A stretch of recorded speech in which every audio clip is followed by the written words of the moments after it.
கர்த்தர் உன்னை தினமும் தேடி வருகிறார் என்ற தலைப்பில் நாம் அதிகமாக தியானித்துக் கொண்டு இருக்கிறோம். ஒவ்வொரு நாளும் அவர் நம்மை தேடி வந்து அவருடைய வார்த்தை நம் உள்ளத்திலே விதைக்கிறார். அந்த விதையானது நம்முடைய வாழ்க்கையிலே பெரிய ஆலமரம் போல் நம் உள்ளத்திலே அது மலர்ந்து நம்முடைய வாழ்க்கை மிகவும் அற்புதமாகவும் வெளிச்சமாகவும் இருக்கிறது. அவருடைய வார்த்தைக்கு நேராக போவோம்.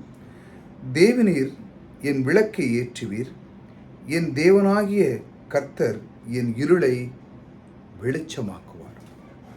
தேவன் பாருங்க, அவர் தேடி வந்து என்ன செய்கிறார்? முதல்ல உங்களுடைய விளக்கை ஏற்றுகிறார். விளக்கு ஏற்றுவது, இப்போ ஒரு வீட்டுக்குள்ள இருள் இருக்கு, அந்த பக்கத்தில் விளக்கு இருக்கும்போது அதை ஏற்றும் பொழுது அந்த இருள் என்ன பண்ணுது? நீங்கி வெளிச்சம் உண்டாகிறது. அதே போல உங்களுடைய உள்ளத்திலே தேவனுடைய வார்த்தையை முதல்ல விதைக்கிறார். அதான் ஒரு வெளிச்சத்தை, அதாவது அந்த விளக்கை ஏற்றுவது போல என்னுடைய விளக்கை ஏற்றும், என்னுடைய உள்ளத்திலே விதையும் அப்படின்னு நாம் அதை நேசிக்கிறோம். எப்படியா? தேவன் அப்படித்தான் உங்களுடைய உள்ளத்திலே தேவன் அந்த வார்த்தையை விதைக்கிறார். என் தேவனாகிய கர்த்தர் என் இருளை வெளிச்சமாக்குவார். பாருங்க, தேவனே ஆதியாமத்தில் பாருங்க, இருளா இருந்து அந்த இடத்துல அவர் படைத்த இதில் இருள் இருந்தது. தேவன் இருளில் இருந்து கொண்டே வெளிச்சம் உண்டாவது கடவுது என்று சொன்னார். அதிலே மிகப்பெரிய ஒரு ரகசியம் இருக்குது. நம்முடைய வாழ்க்கையில் பாருங்கள், துன்பங்கள் நெருக்கங்கள் நிறைய இருக்கும். ஆனால் தேவன் அந்த இருளிலிருந்து வெளிச்சத்தை உண்டாக்குன தேவன் உங்களுக்குள்ளே இருக்கிறார். அதான் முதல்ல நீங்கள் பாருங்கள், எவ்வளோ அண்ட சராசரியிலே இருள் இருந்துச்சு, ஆனால் அந்த இருளில் இருந்துக்கிட்டே தேவன் வெளிச்சத்தை உண்டாக்குனார். அப்படி தானே? அப்போ நீங்கள் என்ன நினைக்கணும்? இவ்வளோ இந்த அண்ட சராசரியை படைத்த தேவன் இந்த சின்ன சின்ன விஷயங்கள்லாம் ரொம்ப அது சுசுப்பி மாதிரி, அதெல்லாம் ஒன்றுமே கிடையாது. தேவன் எனக்குள்ளே இருக்கிறார். அந்த இருளிலிருந்தே அந்த இருளை நீக்கி வெளிச்சத்தை கொண்டு வருகிறவர் எனக்குள்ளே இருக்கிறாருன்னு நீங்கள் முழு மனதோடு நீங்கள் விசுவாசிக்கணும். தேவன் அதைத்தான் விரும்புகிறார். அதெல்லாம் நீங்கள் ஒரு பெரிய கதை மாதிரி படிக்கக்கூடாது. அந்த இதிலே ஒரு பெரிய ரகசியம் இருக்குது. இருளே நீக்கிறார் அப்படின்னா நம்முடைய வாழ்க்கையில் இருக்க துன்பங்களெல்லாம் நீக்க மாட்டாரா? இந்த உலகம் இருண்டு போய் இருந்துச்சு, அதிலிருந்து வெளிச்சத்தை கொண்டு வந்து இவ்வளோ அற்புதமாக அந்த உலகத்தை பாருங்கள், இவ்வளோ அழகாக நமக்கு படைத்திருக்கிறார். பாருங்க, கர்த்தர் என் இருளை வெளிச்சமாக்கினார். பாருங்க, இதயத்தில் இந்த விதையானது அந்த வார்த்தை உள்ளே கொண்டு வந்த முதல் கொண்டு அந்த இருள் உள்ளுக்குள்ளே இருந்துச்சு. நம்முடைய வாழ்க்கையில் என்ன இருள் இருந்துச்சு? பயம், கசப்பு, பொறாமை, இப்படி ஏகப்பட்ட விஷயங்கள் நம் உள்ளத்தில் இருந்துச்சு.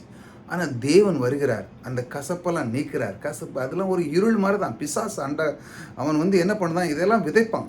இப்படி இரு, அப்படி இரு, பொறாமப்படு, அதை இப்படி செய்யாத, கற்றுக்கிடாத, ஒம்பாட்டுக்கு இரு, எதாட்டு பார்த்துக்கிட்டே இரு, இந்த உலக பிரகாரம் பார்த்துக்கிட்டு அப்படியே முடிஞ்சிருவான் வாழ்க்கை, தேவனை தேடாத அப்படின்னு சொல்லி உங்களுக்கு நிறைய நெருக்கடிகளை அவன் கொடுப்பான். இந்த நெருக்கடியிலிருந்து நம்முடைய தேவனை நீங்கள் நேசிக்கும் பொழுது, ஆம், என் தேவன் இருளில் இருந்து வெளிச்சத்தை உண்டாக்குன அந்த தேவன் எனக்குள்ளே எப்படி இருக்கிறார் பாருங்க. இருளை எனக்கு வெளிச்சமாக்குவார். அந்த இருளில் இருந்த என்னுடைய உள்ளத்தை அவர் வெளிச்சமாக்குவார். இப்படி இருக்கக்கூடாது. ஏனென்றால் அவர் என்னை உண்டாக்கினார். அவர் ஒரு நோக்கத்தை எனக்கு வைத்திருக்கிறார். நான் அதை தேடப்போகிறேன். அவர் எனக்குள்ளே வர ரொம்ப வாஞ்சியாக இருக்கிறார். என்னை கொண்டு இந்த உலகத்தில் ஏதாட்டு செய்ய விரும்புகிறார். ஆமாம், இந்த சரீரத்தை அவர் உண்டு பண்ணாருன்னா அந்த உலகத்துக்கு ஏதோ ஒன்று செய்யணும். நீங்கள் அதுதான் தேவனுடைய விருப்பமும் சித்தமாக இருக்கிறது. அதை நீங்கள் அறிந்து கொள்ள வேண்டும். இப்படித்தான் அவர் உங்களை தேடி வந்து இந்த வார்த்தையை உங்கள் உள்ளத்திலே விதைக்கிறார். இருள் இருந்த உங்களுடைய உள்ளத்தை வெளிச்சமாக்குறார். பாருங்க, நீங்கள் இருளாக இருக்கீங்க, அதை விளக்கு ஏற்றுகிறார். விளக்கு எப்படி ஏற்றுகிறார்? உங்களுடைய உள்ளத்திலே அவர் வார்த்தையை விதைக்கிறார். அதாவது நிறைய ஊழியக்காரங்க இன்றைக்கி எத்தனையோ யூடியூப்பில் பார்க்குறீங்க, வார்த்தைகளை கேட்குறீங்க. இதெல்லாம் கேட்டு உங்களுடைய உள்ளம் எப்படி முதல்ல அது கேட்ட உடனே உங்களுக்கு துளிர் விடுறது. அதுதான் விளக்கேற்றுகள். நீங்கள் வார்த்தை இன்றைக்கி கேட்குறீங்க, என்னுடைய வார்த்தையை தேவன் அப்படியா? என் தேவன் எனக்குள்ளே இருக்கிறாரா? என் தேவன் என்னை ஆளுகை பண்ணுகிறாரா? என் தேவன் என்னுடைய துன்பங்களெல்லாம் நீக்கிறாரா? என்னுடைய கசப்புகளெல்லாம் நீக்கிறாரா? முதல்ல அந்த வார்த்தை உள்ளே போன உடனே ஒரு விளக்கு ஏற்றுவது போல அது அந்த ஏற்றின உடனே உங்களுக்குள்ளே இருக்கிற அந்த இருளை அவர் வெளிச்சமாக்குறார். உங்களுடைய முகத்தின் பாவனங்கள் எல்லாம் அற்புதமாக்கி, உங்கள் நடைபாவனங்களை அற்புதமாக்கி, தேவனுக்கு முன்பாக நீங்கள் அற்புதமாக வந்து நின்று, தேவன் மிகவும் உங்களை நேசித்து இந்த உலகத்தில் உங்களை கொண்டு இந்த உலகத்திலே பல அற்புதங்களை செய்து, பல நன்மைகளை செய்து, உங்களை கொண்டு இந்த பூமியிலே ஏதாட்டு அவர் வைத்த அந்த நோக்கத்தை கண்டிப்பாக உங்களுக்குள்ளே அவர் நிச்சயமாக நிறைவேற்றுவார். இதான் தேவனுடைய விருப்பம், சித்தம். அதான் தேவன் உங்களை தேடி வந்து இந்த வார்த்தை கொடுக்கிறார். கர்த்தர் உன்னை தினமும் தேடி வராண்டா, இந்த மாதிரி வார்த்தைகளை உங்கள் உள்ளத்திலே விதைக்கிறார். கேட்கணும், 2-3 நிமிஷம் கேட்கும் பொழுது தேவனுடைய வார்த்தை உங்கள் உள்ளத்திலே விளக்கேற்றுவது போல இருக்கும். விளக்கேற்றி உங்களுடைய உள்ளத்தில் இருக்கிற கசப்பெல்லாம் தேவன் நீக்கி உங்களுக்கு ஒரு வெளிச்சமாக அவர் இருக்கிறார். கர்த்தர் உங்களோடு கூட இருக்கிறார். கர்த்தர் உங்களை ஆசீர்வதிக்கிறார்.